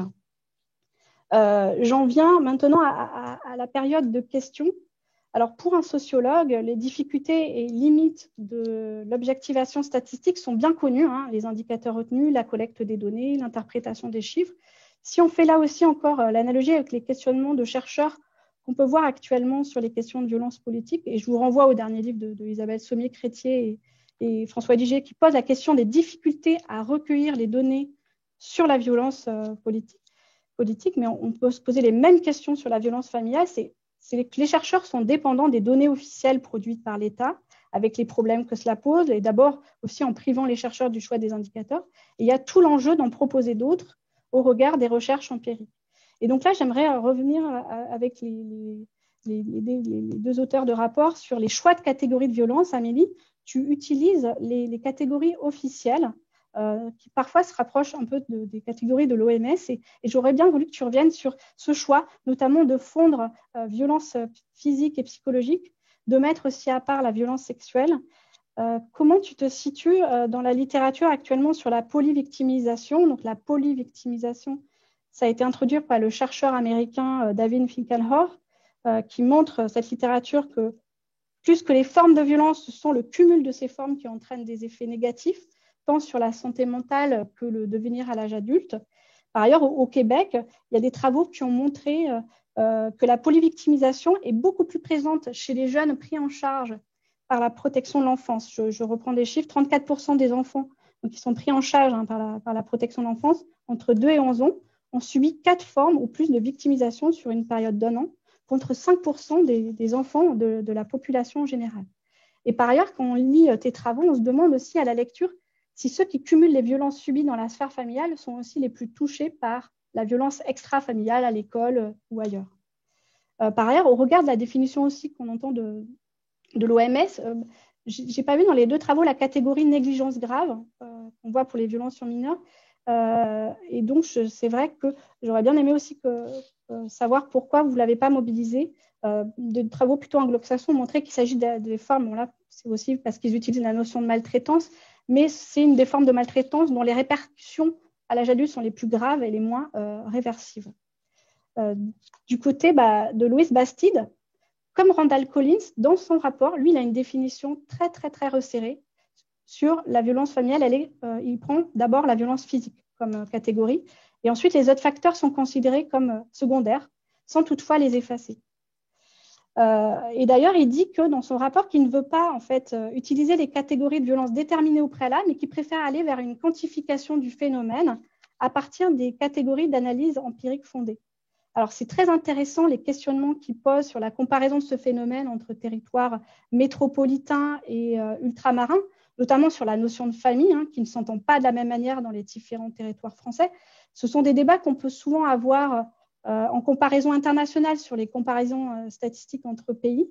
Mais là, son travail, en tout cas, il nous invite à toutes les précautions à comparer ce phénomène de la violence familiale avec les mêmes outils statistiques. Mais du coup, j'avais envie de lui poser la question, mais ça va être difficile parce qu'il est loin. Mais du coup, à partir de cette enquête, quelles sont les variables de violence qu'il va maintenant envisager, puisque son travail va continuer vers une enquête quantitative. Mais j'avais envie de lui poser la question, mais est-ce qu'on peut vraiment faire totalement l'impasse sur les qualifications de la violence utilisées par la statistique publique, étant donné que la violence est par définition relationnelle et le produit de labellisation. J'aurais eu envie, mais je vais peut-être passer parce qu'il n'y reste pas beaucoup de temps, mais il y a plein de choses quand on lit aussi ces deux travaux sur l'écriture de la violence. Parce qu'il dit, Louise Bastide, qu'il y a eu tout un enjeu d'anonymiser des données dans un territoire polynésien très petit. Mais je renvoie là aux travaux de l'introduction de Cécile Lavergne et Antoine Perdossin dans le numéro de Tracé, d'écrire la violence. L'écriture de la violence s'expose à 3 écueils majeurs, la spectacularisation, l'aseptisation et la moralisation. elle est parfois insoutenable et confronte l'écriture des sens sociaux à ses propres limites. Et je dois avouer que quand j'ai lu le rapport de Louis, pages 77 et 80, il y avait parfois, c'était insoutenable à lire dans les descriptions de violences familiales. Et j'aurais bien aimé savoir comment chacun, que ce soit Louis, bon, c'est peut-être moins le cas pour Amélie, mais comment chacun compose la parole des enquêtés et le travail d'écriture des histoires reconstituées quand on décrit vraiment des formes extrêmes de violences familiales. Ensuite, j'ai une question parce que dans la lecture de ces deux rapports, on se pose énormément de questions sur la parole de l'enfant victime, dont on entend beaucoup parler actuellement. S'il y a vraiment des points communs. Bon, je ne vais pas revenir sur ce qu'a dit aussi Alice, on voit dans les deux enquêtes la réticence plus grande des hommes à parler sur ce sujet, et en particulier des violences sexuelles dans le travail d'Amélie. Mais on se pose énormément de questions sur aussi à partir du moment où quand c'est révélé. Parce que là, on voit, vous êtes avec on voit dans les deux travaux que ce n'est pas une population qui n'est pas prise en charge par la protection de l'enfance majoritairement, alors qu'ils ont vécu des violences. Donc, ça pose vraiment des enjeux de parole de l'enfant victime et du temps de la révélation, et notamment les travaux d'Isabelle Fréchon, donc antérieurs à la recherche actuelle d'ELAP, ont montré que certains enfants ne rentraient pas pour un motif de maltraitance dans le système de protection de l'enfance, mais que celui-ci était révélé une fois que l'enfant était protégé. En fait, il attend au fond le moment où il est séparé de sa famille pour le dire. Donc là, ça pose aussi beaucoup de questions sur cette population que vous avez chacun étudiée, mais qui sont sortis des radars de la protection de l'enfance. Ensuite, donc j'avais des questions sur la suite de vos travaux à chacun, mais dans le cadre de ta recherche, Amélie, tu montres que 18% des hommes et 10% des femmes victimes de violences psychologiques et physiques, ainsi que 21% des femmes ayant vécu des violences sexuelles ont été placées. Et dans ELAP, dans notre groupe de recherche, on se demande toujours, quand on discute les matériaux, si cette entrée dans la vie adulte après un placement, ce sont plutôt les effets institutionnels du placement ou si ce sont les conséquences du vécu familial qui se jouent. Car dans ELAP, on n'a pas demandé aux jeunes les motifs de leur placement. On a vraiment toujours cette question en tête. Et dernièrement, le sociologue Ludovic Jamet a réalisé une recherche-action qui est financée par l'ONPE, qui montre que c'est l'association des deux, entre type de maltraitance subie et les facteurs liés à la prise en charge qui jouent. Et sur 98 dossiers, donc ça n'a pas l'ampleur statistique d'ELAP ou de Virage, mais il montre quand même dans ce rapport de recherche que dans les parcours les plus heurtés des jeunes de la protection de l'enfance, où les jeunes manifestent plus de difficultés, on voit une surreprésentation des motifs de première décision ou de révélation en cours de placement relatifs au comportement sexualisé et maltraitance sexuelle.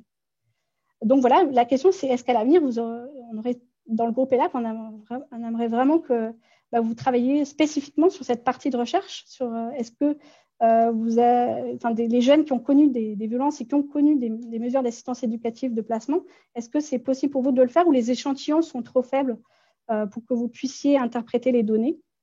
Et de même, parce que voilà, les effets de violence sur la santé à l'âge adulte ont été le plus investigués par les psychologues et les psychiatres. Vous êtes concentrés sur les étapes d'entrée à l'âge adulte, mais on aimerait aussi quand même savoir si vous avez des résultats sur la santé mentale et physique des jeunes que vous avez étudiés dans leur entrée à la vie adulte. Pour finir, je voudrais montrer aussi, dans les deux rapports, vous poser des questions qui, je pense, vont énormément intéresser ceux qui travaillent dans le champ de l'intervention sociale. Amélie, vous montrez à la fin de votre rapport que le départ précipité des jeunes du foyer familial, pour ceux ayant eu un cumul de violences, pose de nombreuses questions sur l'hébergement et le risque de sans-abrisme. Et dans le rapport aussi de Louis, ça apparaît également sur l'importance de la rupture spatiale pour se protéger des conflits familiaux et de la violence, et le fait que cela dépend des ressources disponibles économiques, sociales. Donc, on mesure ici tout l'enjeu de l'orientation que pourraient donner les politiques publiques à aider ces jeunes dans cette sortie du domicile familial, qui soit restreint à la famille nucléaire en France ou plus élargi pour le cas polynésien. Et là, je vous renvoie aussi aux travaux d'ELAP, notamment le dernier article de Pascal Dietrich dans la revue Population, qui, à partir des données d'ELAP, mesure tout l'enjeu de l'entrée vers le logement dans son article intitulé « Quitter l'aide sociale à l'enfance, de l'hébergement institutionnel au premier pas sur le marché immobilier ». Voilà, je vous remercie. Merci beaucoup Isabelle. Merci, pareil, pour la qualité de ton intervention, la complémentarité aussi de ton analyse avec celle d'Alice Debauche, et puis l'ensemble des champs que tu proposes d'ouvrir aussi sur les projets de recherche déjà faits et puis les projets de recherche à venir sur cette question des violences. Je vais laisser Amélie répondre à quelques questions parce que voilà, et puis on transmettra les questions à Loïs bien évidemment, quand les techniques et les horaires seront compatibles. Merci beaucoup Isabelle pour toutes ces questions. Alors je vais essayer d'être assez concise. Je vais commencer par peut-être les liens entre violence et santé mentale parce qu'il y a une forte attente sociale derrière ce sujet et il y a déjà des travaux en fait existants. C'est même, j'ai envie de dire, ce qui a été peut-être le plus documenté au niveau international et même au niveau national. On a déjà l'enquête événements de vie et santé qui avait été menée par l'adresse et qui fait des liens qui montre des liens très forts entre violence et santé. Il y a un rapport qui est disponible à ce sujet sur le site de l'adresse. Par ailleurs, il y a ma collègue Claire Scolellaro qui a également étudié dans le cadre de Virage les liens entre violence et santé. Elle montre que les violences familiales durant l'enfance et l'adolescence peuvent nuire même des années après en fait sur la santé à l'âge adulte. Donc, je vous invite à lire son chapitre qui est publié dans l'ouvrage collectif. Par ailleurs, alors moi, dans le cadre de ma recherche doctorale, je n'ai pas tellement une approche en santé mentale, mais je me suis quand même aperçue qu'il y a une corrélation très forte entre les violences subies dans l'enfance et par exemple, les tentatives de suicide, là, j'ai par exemple les chiffres sous les yeux. Chez les femmes, parmi celles et ceux qui ont vécu des violences avant l'âge de 18 ans, il y en a près de 9% qui ont fait une tentative de suicide contre près de 1% parmi celles qui n'ont pas révélé de violence. Et du côté des hommes, on a près de 5% qui ont fait une tentative de suicide parmi ceux qui ont révélé des violences avant l'âge de 18 ans, donc c'est toute violence confondue, hein, contre moins de 1% des hommes qui n'ont pas révélé de violence. Donc là, on voit des choses très, très importantes. Et il y a un autre sujet aussi qui serait à traiter. En fait, il y a aussi des personnes qui n'ont pas pu témoigner dans l'enquête Virage, puisqu'en fait, un certain nombre de personnes sont décédées en fait des violences les plus extrêmes et on capte pas ces personnes dans l'enquête. Concernant la parole autour des violences, alors je m'aperçois dans l'enquête que la majorité, contrairement à toute attente, la majorité en fait des personnes parlent des violences qu'elles ont subies durant l'enfance et l'adolescence. Néanmoins, quand on regarde le temps qui s'écoule entre la première violence et puis le moment où elles en parlent, il peut se passer des années. Et notamment en cas de violence sexuelle, en fait, il y a une grande proportion de personnes qui en parlent 10 ou 20 ans plus tard.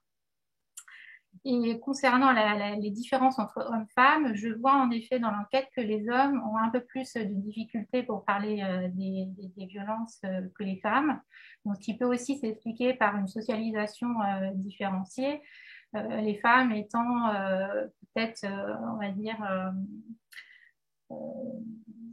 on socialise peut-être les petites filles de manière à ce qu'elles expriment plus leurs émotions, voire leurs souffrances comparativement aux garçons qui intériorisent peut-être davantage les choses. Donc il y a une différence. En tout cas, par rapport les violences sexuelles sont quand même les violences les plus tues par rapport aux violences psychologiques et physiques. Ensuite, dans l'enquête concernant les négligences graves, alors c'est vrai que le module qui recueille, le module qu'on appelle famille et proche, qui recueille les violences dans ce cadre, n'enregistre pas les négligences. En revanche, dans la première partie du questionnaire, on a un petit indicateur qui recueille les privations matérielles et les négligences graves. Alors, le seul problème que j'ai avec cet indicateur, c'est que les négligences graves sont mélangées avec les privations matérielles et les privations matérielles, elles peuvent être liées à un niveau de pauvreté et pas du tout liées à des violences. Donc, j'arrive pas à faire la distinction entre les deux. Donc, pour une future enquête, c'est sûr que si on veut se conformer aux définitions de l'OMS, il faudrait inclure avoir des questions en tout cas supplémentaires sur les négligences. Tu veux une dernière réponse? Une dernière réponse, peut-être sur les choix des catégories. Alors, c'est vrai que j'ai essayé de me conformer le plus possible aux catégories donc, de l'OMS. Parce que pour l'analyse démographique, il est aussi nécessaire et sociologique d'ailleurs de constituer en fait des catégories. Hein. On l'a bien vu là, dans le cadre de ce rapport. Si je ne fais pas de regroupement, en fait, je risque d'exclure un certain nombre de personnes enquêtées. Voilà, et juste un petit mot sur comment j'ai constitué mes catégories. J'ai fait le lien entre violence et atmosphère familiale. En fait, quand il y avait une seule forme de violence déclarée, je vous l'ai dit tout à l'heure vers 10 heures, en fait, les personnes avaient tendance à avoir vécu dans un atmosphère familiale un peu moins dégradée. C'est pour ça que j'ai constitué des catégories on va dire, différentes en termes de cumul. Merci beaucoup Amélie, merci beaucoup Isabelle, merci beaucoup Alice, merci beaucoup Loïs. Merci à toutes et à tous d'être restés connectés, d'avoir suivi cette matinée dédiée à la question des violences subies dans le cadre familial et par l'entourage proche. C'est une conférence qui se tient 35 ans après l'émission des dossiers de l'écran sur Antenne 2, à l'époque où Eva Thomas racontait finalement pour la première fois sur une chaîne publique le viol perpétré par son père quand elle avait 15 ans et qui laisse encore à voir et à dire et à montrer l'importance des sciences sociales et leurs valeurs et leurs atouts sur leur perspective d'analyse des violences et sur aussi leur perspective des compréhensions des normes sociales, des représentations et des rapports de genre inégalitaires qui existent dans la société. Toutes les informations et toutes les... Voilà, tous les dossiers complémentaires seront mis en ligne sur le site de l'INJEP. Vous pourrez récupérer le maximum de données également sur le site de l'INED, sur lesquelles il y a, sur l'enquête ELAP comme sur l'enquête Virage, l'ensemble des publications dédiées aux deux enquêtes, et puis les rapports des recherches dont on a pu évoquer les situations. Merci encore à toutes et à tous, et puis maintenant on vous souhaite une bonne fin de matinée, une bonne continuation de journée, et à bientôt. Au revoir.